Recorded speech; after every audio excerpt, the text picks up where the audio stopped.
Dans la vie, généralement, il y a toujours deux camps, celui de la liberté et celui de ceux qui n'aiment pas la liberté. 2 semaines plus tard, en Algérie, une jeune femme l'accuse de s'être inspirée de son histoire contre son gré.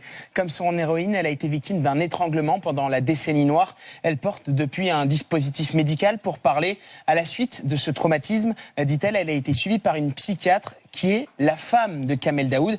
Elle a témoigné sur une chaîne de télévision algérienne.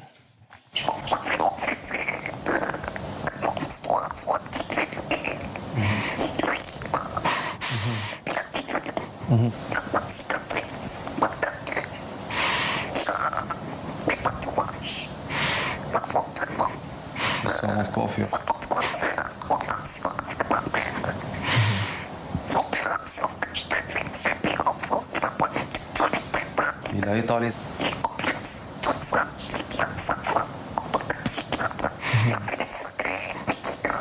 Cette affaire tombe en pleine crise diplomatique entre la France et l'Algérie après le rapprochement franco-marocain. L'avocate de cette femme a tenu une conférence de presse aujourd'hui. Elle a même accusé Emmanuel Macron d'avoir encouragé Kamel Daoud à écrire ce livre. Depuis 20 ans, l'écrivain est la cible de manipulations, d'attaques violentes pour ses critiques de l'islamisme et du pouvoir. Ce qui me met en colère, c'est qu'il y a une cabale de la dictature algérienne contre Kamel Daoud. Kamel Daoud, il dérange en Algérie, il dérange les islamistes. Il a été menacé quand même très longtemps par les islamistes. Il dérange le régime, la dictature algérienne. Tout est cousu de fil blanc de cette affaire. L'avocate de cette dame qui accuse Kamel Daoud, en fait qui accuse l'épouse de Kamel Daoud, elle est notoirement proche du régime. Le type qui l'interviewait, cette dame à la télé algérienne, il était dans la campagne de Tebboune, il fait partie du système. C'est absolument dégueulasse. Finalement, on a perdu toute dignité dans cette affaire. Kamel Daoud, installé en France, est visé par une deuxième plainte en Algérie pour violation de la loi sur la réconciliation nationale. De l'autre côté de la Méditerranée, l'évocation de la décennie noire qui a coûté la vie à plusieurs centaines de milliers de personnes est interdite. On ne parle plus là-bas officiellement de guerre civile d'ailleurs, mais plutôt de blessure de la tragédie nationale. L'écrivain a toujours critiqué cette omerta, ce qui lui vaut d'être censuré en Algérie. Ce qui est majeur aujourd'hui en Algérie, et naturellement le régime algérien joue là-dessus, c'est la question du nationalisme. Or, ce qu'a montré cette période de décennie sanglante, ce sont des fractures dans la société algérienne, des fractures très graves, qui ont du mal, des plaies.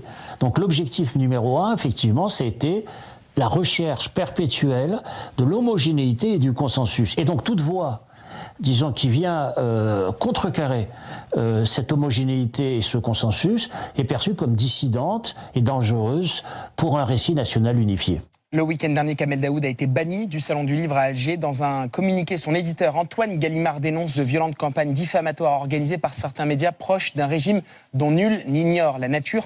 Nous avons joint le lauréat du prix Goncourt, Kamel Daoud, qui nous a livré pour seul commentaire: en France, nous sommes dans un pays de droit et c'est à la justice de trancher.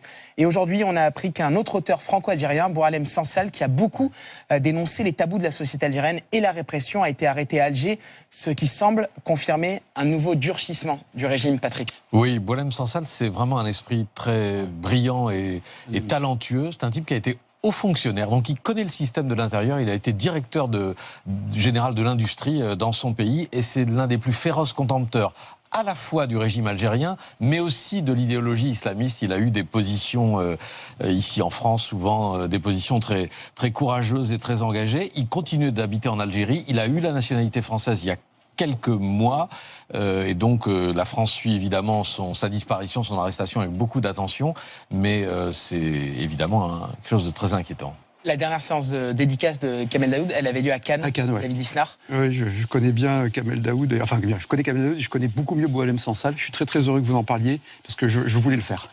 Et Boualem Sansal, c'est un esprit libre, c'est un homme objectif. Après, il est engagé, mais c'est surtout une langue exceptionnelle. Il y a une richesse de la langue française dans des auteurs, notamment algériens et maghrébins, comme dans le cinéma tunisien ou autre, qui est fantastique, exceptionnel. Et si vous voulez, pourquoi il faut en parler? Parce que ça devient diplomatique. Il est franco-algérien, Boualem Sansal. Son arrestation est absolument honteuse. Si elle est confirmée, elle semble confirmée. C'est vraiment... le régime algérien, c'est aux Algériens de régler leurs problèmes, mais il n'empêche que là, c'est aussi un ressortissant français. C'est un immense esprit, c'est un sommet de littérature. Vous lisez Le Village de l'Allemand, vous lisez bien sûr 2084.